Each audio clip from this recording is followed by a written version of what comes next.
오늘 함께 읽은 본문인 36절을 보면 이 앞절에서 나발을 치러 오는 다윗을 직접 만나러 온 아비가일이 자신들의 종들과 재산을 지켜준 선대함을 베푼 다윗에게 그 요구에 따라 먹을거리들과 그와 함께 나발의 무례함을 대신 사과하고 용서를 빌고 난 후의 장면입니다. 이제 아비가일의 태도를 보고 다윗은 아비가일을 보내주고 그러지 않겠다라고 얘기를 하고 돌아오는 길인 것이죠. 본문 36절에서 나발은 자기 집에서 마치 왕처럼 큰 잔치를 벌이고 있었습니다 라고 나오며 흥에 겨워 취할 대로 취해 있었습니다 라고 나옵니다. 잔뜩 취한 것이죠. 그렇게 다윗을 모욕하고서 무례함을 베풀고서 선을 악으로 갚고서 본인은 마치 왕처럼 큰 잔치를, 본인의 즐길 거리를, 본인이 행동한 것에 대한 어떠한 방책도 없이 아무것도 생각하지 않고 자기의 즐길 거리만을 누렸다라는 것이죠. 나발의 이름의 뜻은 이제 바보 같다, 어리석다라는 뜻과 함께 본래 무감각하다, 분별하지 못하다, 어리석다, 시들다, 쇠약해지다 라는 뜻을 함께 내포하고 있습니다. 우리가 잘 아는 말씀이죠. 이사야 40장 8절의 말씀, 풀은 마르고 꽃은 시드나 하나님의 말씀은 영원히 서리라 에서 꽃이 시듬을 나타내는 단어와 동일한 단어입니다. 이처럼 나발은 자신의 이름의 뜻과 같이 바보같이 자신의 어리석음으로 자신의 종들과 자신의 재산을 지켜주었던 다윗에게 선을 악으로 갚음으로 그토록 아끼는 자신의 것들을 지켜준 이들에게 단 일말의 베품도 없었으며 자기 집에서는 마치 왕처럼 큰 잔치를 벌일 만큼 자신이 사랑하였던 그 재물을 전부 잃어버릴 위기에 처하였지만 자신의 행동이 불러올 결과를 전혀 알지 못하여 술에 쩔어 있었습니다. 결국 그 이름의 의미와 같이 자신의 행동이 얼마나 어리석은 행동인지를 분별하지 못하고 어리석고 바보같이 자신에게 다가올 심판에 대하여 피하지 못하고 이제 그 인생은 결국 본문 38절에서 꽃이 시듬과 같이 하나님께서 그를 치셔서 그 생명을 잃어버리고 시들게 됩니다. 하지만 총명하고 지혜로웠던 아비가일은 그와 달리 어리석은 행동이 아닌 지혜로이 행동함으로써 그 생명을 비롯한 모든 것을 지키게 되지요.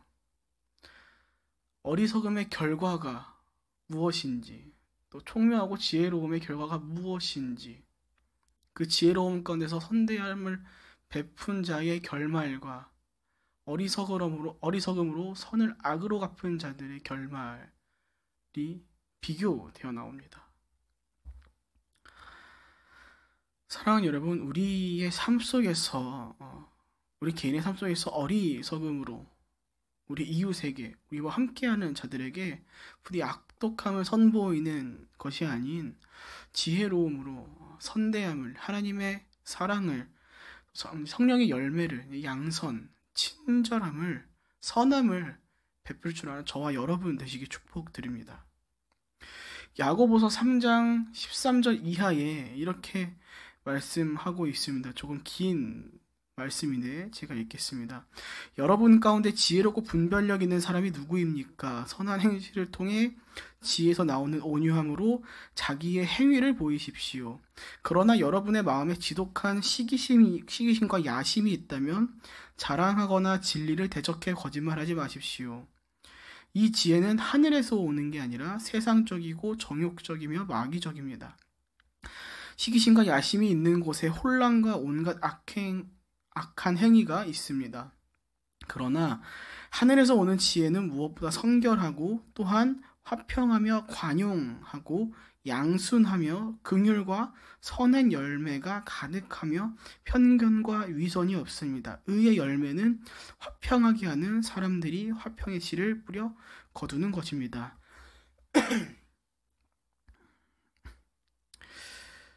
우리가 추구해야 할 지혜라는 것은 단순히 하나님을 안다, 하나님에 대한 지식으로 끝나는 것이 아닌 삶 가운데 나타내지는, 야고보서 3장 13절 이하에 있는 것처럼 하늘에서 오는 지혜는 무엇보다 성결하고 화평하며 관용하고 양순하며 긍휼과 선한 열매가 가득하여 편견과 미선이 없다라는 그 말씀이 삶 가운데 선보여지는 것입니다.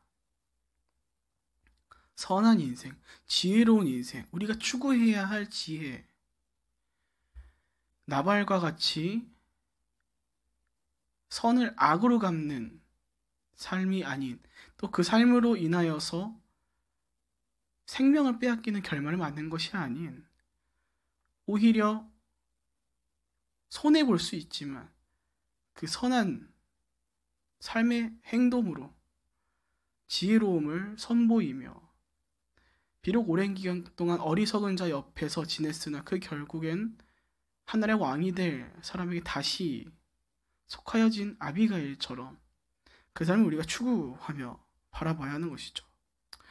이와 같이 부디 서로를 향하여 어리석음이 아닌 지혜로움으로, 선을 악으로 갚음으로 그 생명이 시드는 결말이 아닌 비록 조금 손해볼지라도 진정 선한 행실로 화평의 씨를 뿌려 생명의 꽃을 피우는 의의 열매를 맺는 저와 여러분 되시길 축복드립니다.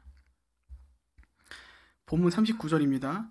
다윗은 나발이 죽었다는 소식을 듣고 말했습니다. 여호와를 찬양하라. 내가 나발에게 망신당한 것을 여호와께서 톡톡히 갚아주시고 이 종이 악을 행하지 않도록 지켜주셨다. 여호와께서 나발의 악을 그 머리에 돌리신 것이다. 그러고 나서 다윗은 아비가일을 아내로 삼으려고 사람을 보내 청혼했습니다. 다윗은 자신을 모욕한 나발이 죽었다는 소식을 듣고는 하나님께서 다윗 자신이 나발에게 망신당한 것을 갚아주셨다라며 찬양하기 시작합니다. 우리가 이 본문을 읽으면 참 기분이 좋습니다. 마치 다윗의 삶 가운데 우리의 인생을 대입하여 우리가 지금까지 받았던 모욕들, 수치들을 다 갚아주신 것을 공감하고 이것이 우리 삶에 이루어지기를 바라는 마음으로 우리가 우리의 삶을 다윗에게 대입할 때가 참 많은데, 물론 말씀이 틀리지 않습니다. 우리 인생 얼마나 억울할 때가 많습니다. 다 갚아주실 것을 믿고 우리가 가는 것이지요. 하지만 중요한 것은 오늘 본문 가운데 하나님께서 나발에게 자신의 모욕당한 것을 갚아주셨다라는 부분보다 그 뒤에 나오는 말씀이 더 중요하다고 여겨집니다. 그 뒤에 다윗이 뭐라고 말하냐면 이 종이 악을 행하지 않도록 지켜주셨다라고 말합니다. 이 종이 악을 행하지 않도록 지켜주셨다. 다윗은 알고 있었던 것입니다. 자신의 손으로 자신의 원수를 갚는 것, 즉 나발을 자신의 손으로 죽이는 것이 악을 행하는 일이라는 것을요. 마치 24장에서 다윗이 사울을 죽이지 않고 살려보는 일과도 같아 보입니다. 만일 다윗이 분노를 참지 않고 사울을 죽일 수 있는 그 기회에 하나님의 마음을 가지고서 나은 것이 아닌 당장의 본인의 환경을 바라보며 부추기는 부하들의 이야기에 귀 기울여서 일생일대에 한 번밖에 없을 수 있는, 한 번일 뿐인 그 기회를 놓치지 말자라는 그 음성에 귀를 기울여 사울을 죽였더라면 과연 구약의 역사가 어떻게 흘러갔을까요? 동일하게 다윗이 자신의 분노를 참지 못하고 자신을 찾아온 아비가일의 선대함에도 참지 아니하고 나발을 죽이러 갔다면, 지금 당장 내 분노를 풀러 그냥 갔었더라면, 내 원수를 향하여 내 스스로의 손으로 그 원수를 갚았더라면 다윗은 오늘 선을 악으로 갚은 나발과 다를 것 없이 그와 같이 악을 악으로 갚는 자가 되었을 것입니다. 하지만 하나님께서 그것을 허락하지 않으시죠. 비록 모욕을 받고 수치를 겪었지만 그 분노를 스스로 표출하여 범죄하게 내버려 두는 것이 아닌, 악을 스스로 이루게끔 내버려 두는 것이 아닌, 그와 달리 스스로 원수를 갚지 못하게 하심으로 더 이상 하나님께 범죄하지 않도록 하나님께서 인도하신 것이죠. 우리네 삶도 참 비슷합니다. 참 억울할 때가 많죠. 억울하지 않은 인생이 어디 있겠습니다. 드물 겁니다. 나름대로 억울함을 항상 다 가지고 살아가지요.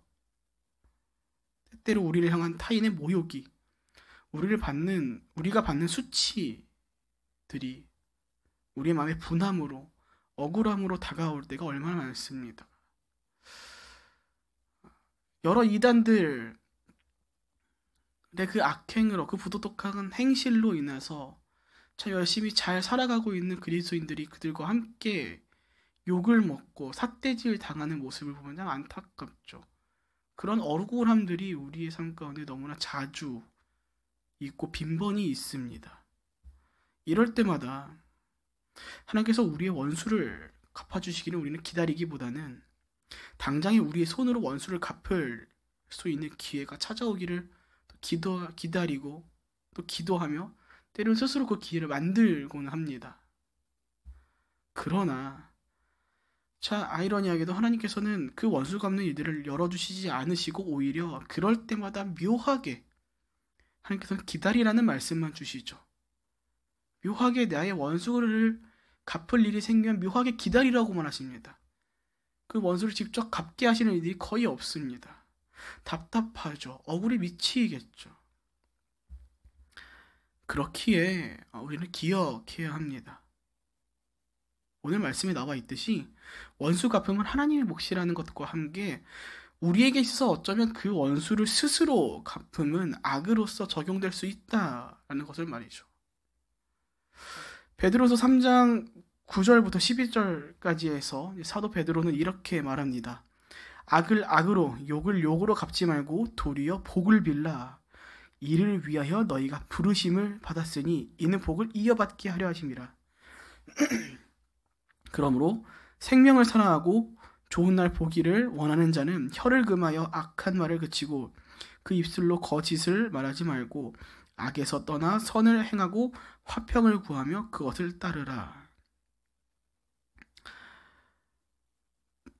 악을 악으로, 욕을 욕으로 갚지 말고 도리어 복을 빌라고 하십니다.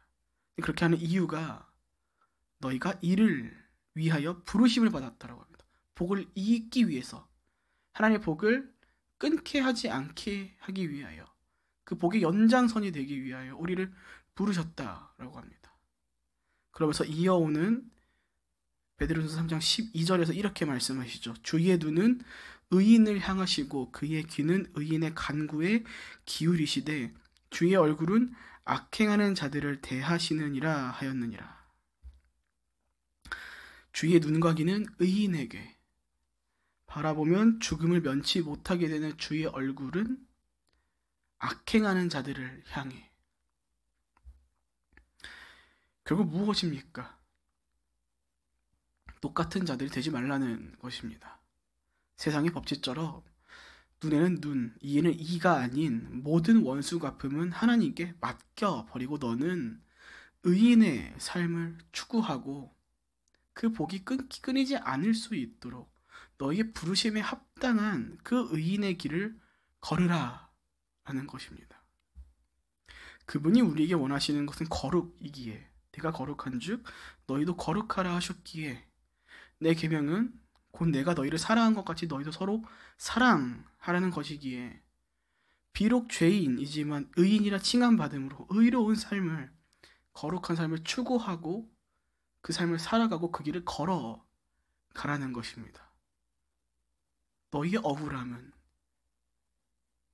다 그 원수 갚음은 하나님께서 갚으실 것이니 그와 같이 되지 말고 악을 악으로 갚지 말고 오히려 악을 선으로 이기는, 어둠을 빛으로 이겨내는 그런 자들의 삶이 되라는 것이죠.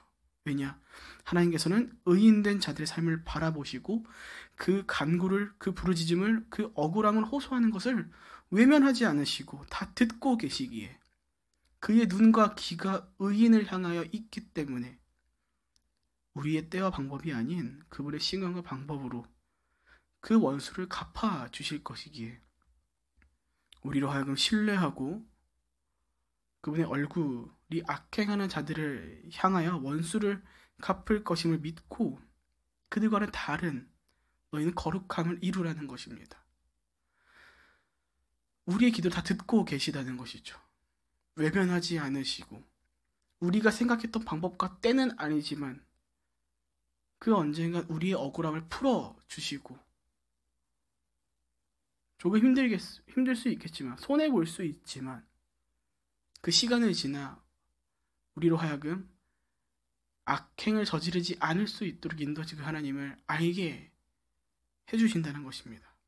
만일 다윗이 오늘 분노함을 참지 못하고 자신이 인식하고 있음처럼 악을 악으로 갚았다면 어쩌면 오늘 악행하는 자들을 향한 여호와의 얼굴이 다윗을 향해 있을 수도 있었을 것입니다.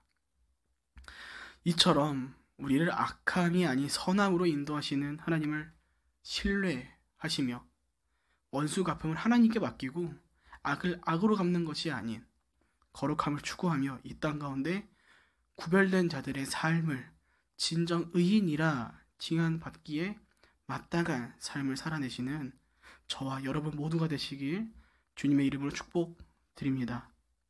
아멘.